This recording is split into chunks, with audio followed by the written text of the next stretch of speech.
The bucolic sight of dairy cows contentedly chewing the cud in a lush meadow is all part of the rural idyll.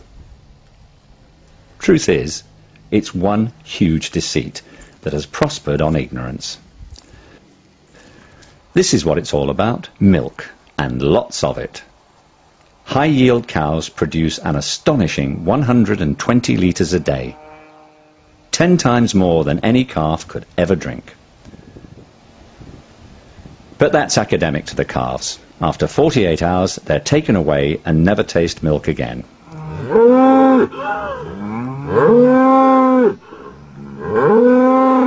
It is traumatizing to mother and calf alike.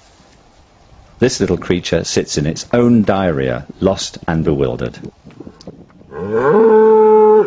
And it happens year after year, as long as the mother is able. Made pregnant again through artificial insemination almost immediately, she will carry the double burden of pregnancy and milking for 7 months of each of those years. For some calves, about 200,000 a year, life is barbarically short. Can't give milk and too scrawny for beef. Others are allowed a life of sorts. The law allows them to be kept like this for up to 8 weeks after birth, devoid of all contact with their own kind. Some farmers make them suffer even longer. These are half-grown beef calves who've been imprisoned for months. Cows are inseminated by semen from either dairy or beef bulls, and 40% of all UK beef comes from dairy herds. This calf has the added burden of advanced mange. Calves surplus to requirements can legally be sent hundreds of miles to market at just 7 days old. Of course, it isn't just calves who are auctioned. Who knows when this cow was last milked? A full udder can be extremely painful.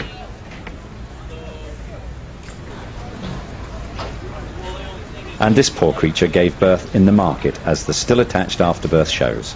The calf almost certainly killed.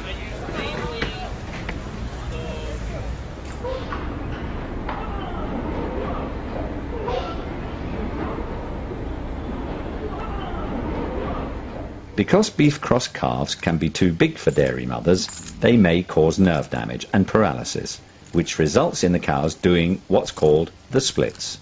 This is the farmer's remedy. Constant milking and pregnancy exert a terrible toll on dairy cows. Their unnaturally large udders cause painful lameness and laminitis.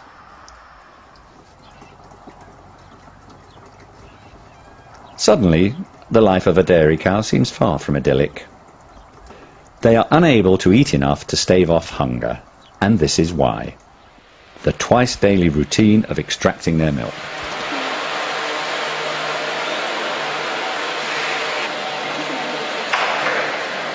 Animals who could naturally live into their 20s are usually exhausted and killed at 5 years old, after just 3 lactations.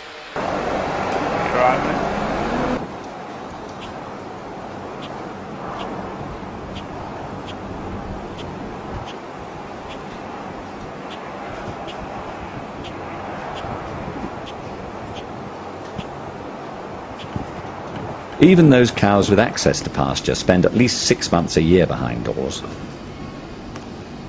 Today's cows are often too big for the stalls where they spend the winter. The filth and their leaking milk allows mastitis bacteria to prosper and spread. The hard concrete floors, and usually no bedding, produce pressure sores on their lower legs. And as a final insult in the name of productivity, an increasing number of cows are kept like this all year round, in the euphemistically named zero grazing units. We're often asked, what would happen to all the animals if everyone gave up dairy? A better question would be, what's happening to the animals now so people can drink milk and eat dairy produce? You've just seen the answer to that.